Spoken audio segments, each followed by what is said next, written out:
تقلید ایک فطری امر ہونے کے ساتھ ساتھ اس کے پیچھے عقلی دلیلیں بھی ہیں، یعنی عقلی دلیل کی روح سے ہم کہہ سکتے ہیں کہ تقلید ضروری ہے، اپنے معنی کے ساتھ، اپنے مفہوم کے ساتھ۔ اس سے پہلے عرض ہوا کہ تقلید یعنی غیر ماہر، غیر متخصص افراد کا ماہر افراد کی طرف، متخصص افراد کی طرف رجوع کرنا ایک فطری امر ہے، اور اس کے فطری امر ہونے کے لیے اس کی جو خصوصیات تھیں وہ بیان کی کہ ہر جگہ کے، ہر نسل کے، ہر علاقے کے، ہر زبان کے انسانوں میں اور ہر زمانے کے انسانوں میں یہ چیزیں موجود ہیں، لہذا تقلید ایک فطری امر ہے۔ تقلید کے درست اور منطقی ہونے کے لیے ہمارے پاس جو دلیلیں موجود تھیں، پہلی دلیل آپ کی خدمت میں عرض کی، دلیل فطرت، کہ انسان فطری طور پر مقلد ہیں۔ اب آئیں عقلی دلیل کی وضاحت کریں، عقلی دلیل کی روح سے یہ جاننے کی کوشش کریں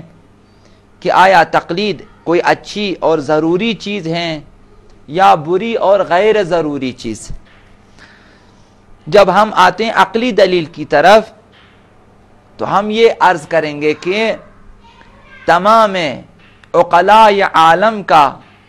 یہ فیصلہ ہے، ان کی یہ روش ہے کہ ہر کام میں، ہر صنعت میں، ہر امر میں، چاہے وہ دنیاوی ہوں، فردی ہوں، اجتماعی ہوں یا معاشرتی، ہر امر میں جاہل، نادان، عالم اور دانا شخص کی طرف رجوع کرتا ہے، اس امر میں پیش آنے والے مسائل کو حل کرنے کے لیے اس کی رہنمائی حاصل کرتا ہے۔ یہ تمام عقلاء عالم کی روش ہے اور ان کی سیرت ہے۔ اسلام نے آ کر اس روش کی تائید کی، عقلاء عالم کی اس روش کی تائید کی، کہا یہ ایک اچھی چیز ہے، لہذا قرآن نے حکم دیا فَاسْأَلُوا أَهْلَ الذِّكْرِ إِن كُنتُمْ لَا تَعْلَمُونَ، اگر تم نہیں جانتے تو ان سے پوچھو جو لوگ جانتے ہیں، اگر تم مہارت نہیں رکھتے ان سے پوچھو جو مہارت رکھتے ہیں، ان افراد سے پوچھو جو آگاہ ہیں، جو علم رکھتے ہیں۔ یہاں قرآن نے ایک قاعدہ کلی بیان کیا، وہ یہ کہ ہمیشہ جاہل عالم سے سوال کریں، نادان شخص دانا سے رجوع کریں، اس سے رہنمائی حاصل کریں۔ لہذا مریض اگر اپنے علاج کے سلسلے میں ناواقف ہیں، اپنا علاج نہیں کر سکتا، تو عقل یہی کہتی ہے کہ جائیں اس شخص کے پاس جو تمہاری بیماری کو تشخیص دے سکتا ہے، دوا تجویز کر سکتا ہے اور علاج کر سکتا ہے، یہ حکم عقل ہے۔ لہذا ایک مریض رجوع کرتا ہے اپنی بیماری کے علاج کے لیے ڈاکٹر کی طرف، وہ ڈاکٹر کے پاس جاتا ہے، دکھاتا ہے، معائنہ ہوتا ہے، ڈاکٹر بھی اس کی بیماری کو تشخیص دے دیتا ہے، دوائیاں تجویز کر لیتا ہے، اس کے بعد وہ مریض اس کی رہنمائی میں اپنے مرض کا علاج کرتا ہے۔ یہ انسان کی عقل کا فیصلہ ہے، جاہل کا عالم کی طرف رجوع کرنا، رہنمائی حاصل کرنا، مریض کا ڈاکٹر کی طرف رجوع کرنا، یہ عقل کا فیصلہ ہے۔ جب تم اپنی بیماری کو تشخیص نہیں دے سکتے، اپنا علاج نہیں کر سکتے، اپنی دوا تجویز نہیں کر سکتے، تو تمہیں معلوم ہے کہ تمہیں ڈاکٹر کی طرف رجوع کرنا چاہیے، ایک طبیب کی طرف رجوع کرنا چاہیے، ایک ایسے ڈاکٹر کی طرف، ایسے طبیب کی طرف جو تمہاری بیماری کو تشخیص دے سکیں، بتا سکیں کہ تمہاری بیماری کیا ہے، دوا تجویز کر سکیں کہ تمہاری اس بیماری کی دوا کیا ہے، اس کا علاج کیا ہے، کہ اس دوا سے یہ ٹھیک ہو سکیں۔ یہ حکم عقل ہے۔ لہذا مریض ڈاکٹر کے پاس جاتا ہے، نسخہ لکھواتا ہے، اس نسخے کے مطابق عمل کرتا ہے اور اپنا علاج کرتا ہے۔ اب اگر انسان اس حکم عقلی کی مخالفت کرے، ایک مریض ڈاکٹر کے ہوتے ہوئے اپنی بیماری کے علاج کے لیے ڈاکٹر کی طرف رجوع نہ کرے اور اس کی بیماری بڑھتی جائے، یا وہ بیمار ہلاک ہو جائے، یا اس کی بیماری میں شدت آ جائے یا مرض، تو اس صورت میں عقلاء یا عالم، ہر عقل مند انسان اس مریض کی سرزنش کرے گا کہ کیوں اپنا علاج نہیں کرایا، ڈاکٹر موجود تھے، بیمار تھے، بیماری کے باوجود ڈاکٹر کی طرف رجوع نہیں کیا۔ اب اگر کوئی بھی عذر پیش کریں مریض کہ میں اس وجہ سے نہیں گیا، اس وجہ سے نہیں گیا، اس وجہ سے نہیں گیا، کوئی بھی عذر اس کا قابل قبول نہیں ہے کہ ڈاکٹر کے ہوتے ہوئے کیوں علاج نہ کرایا اپنا، ہر عقل مند انسان اس کی سرزنش کرے گا۔ اسی طرح جو شخص دینی احکام میں ناواقف ہے، نہیں جانتا کہ خدا کی طرف سے حکم کیا ہے میرے لیے، عبادت کے سلسلے میں مسائل کیا ہیں، احکامات کیا ہیں، معاشرتی امور میں خدا کی طرف سے مسائل کیا ہیں، خورد و نوش میں مسائل کیا ہیں، معاملات میں مسائل اور احکامات کیا ہیں، نہیں جانتا۔ اب اسے نہیں معلوم کہ خدا کی طرف سے کون کون سے احکامات نازل ہوئے ہیں اس کے لیے تاکہ وہ اس پر عمل کریں، نہیں جانتا، تو عقل یہی حکم کرتی ہے کہ جب تم نہیں جانتے دینی احکامات کو تو اس میں ایسے اشخاص کی رہنمائی حاصل کریں جو دینی احکامات اور مسائل شرعیہ کے سلسلے میں مہارت رکھتے ہیں، اس کی طرف رجوع کریں، یہ حکم عقل ہے۔ اور جو جانتے ہیں اسی عمل کو کہ دینی احکامات میں، مسائل شرعیہ میں ہم کسی جاننے والے شخص کی طرف رجوع کریں، کسی ماہر فقیہ کی طرف رجوع کریں، کسی ماہر مجتہد کی طرف، قابل اطمینان مجتہد کی طرف رجوع کر کے احکام شرعیہ اخذ کریں اور عمل کریں، اس عمل کو فقہی اصطلاح میں تقلید کہتے ہیں، یہی تقلید ہے۔ ممکن ہے کہ کچھ لوگ دینی علوم اور احکام کے علاوہ دوسرے علوم میں، دوسرے فنون میں مہارت حاصل کریں، ایک شخص انجینئر ہے، ایک شخص ڈاکٹر ہے، ایک شخص زمین شناسی کا ماہر ہیں، ایک شخص گیاہ شناسی کا ماہر ہیں، ایک شخص پہاڑوں کا ماہر ہیں، ایک شخص آب و ہوا کا ماہر ہے، بہت سارے علوم میں مہارت حاصل کر سکتے ہیں، لیکن دینی احکامات کے سلسلے میں ناواقف ہے، جیسا کہ معاشرے میں اکثر ہمارے وکلاء کی یہی حالت ہے، ڈاکٹروں کی یہی حالت ہے،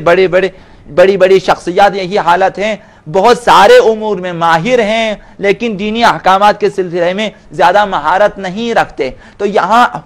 عقل حکم کرتی ہے کہ جب تم دینی احکامات کے سلسلے میں مہارت نہیں رکھتے تو تم عقل کا یہی فیصلہ ہے کہ کسی ایسے فقیہ کی طرف رجوع کریں، کسی ایسے مجتہد کی طرف رجوع کریں جو دینی احکامات کے سلسلے میں مہارت رکھتے ہیں، متخصص ہیں، اسپیشلسٹ ہیں، ان کی طرف رجوع کریں، یہ تقلید ہے۔ ممکن ہے کہ یہی مجتہدین جو خود فقیہ ہیں، مجتہد ہیں، دوسرے علوم و فنون میں مہارت نہیں رکھتے، تعمیرات میں مہارت نہیں رکھتے، دوسری چیزوں میں مہارت نہیں رکھتے،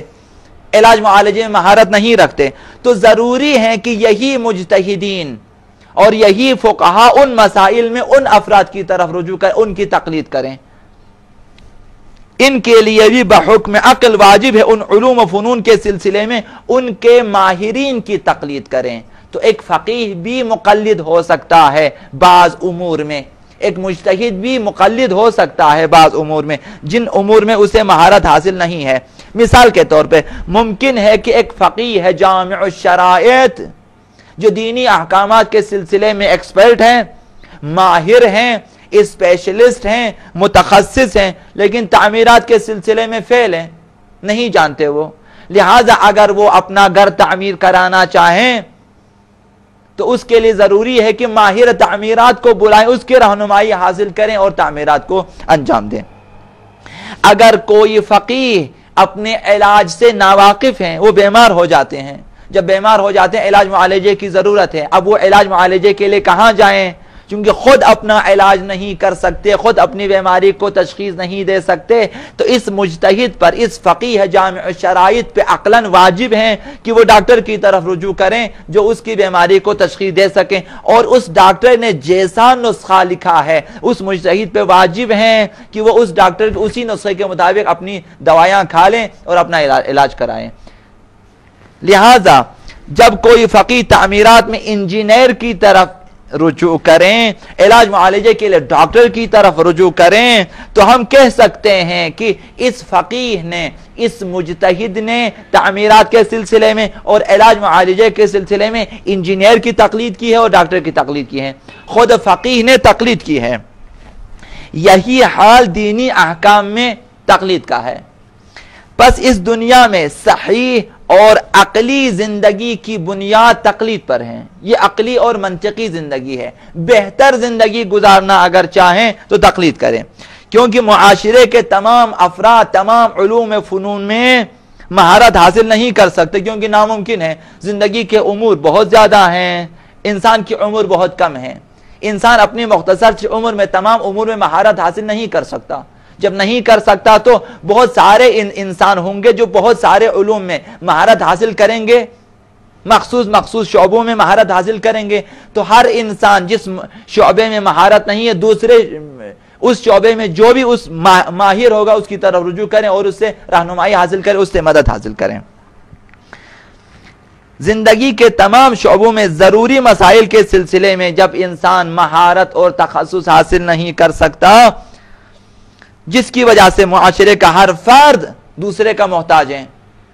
ایک فقیہ ڈاکٹر کا محتاج ہے، ایک ڈاکٹر انجینئر کا محتاج ہے، ایک انجینئر مستری کا محتاج ہے، ایک مستری مزدور کا محتاج ہے، اسی طرح سے ہر شخص ایک دوسرے کا محتاج ہے،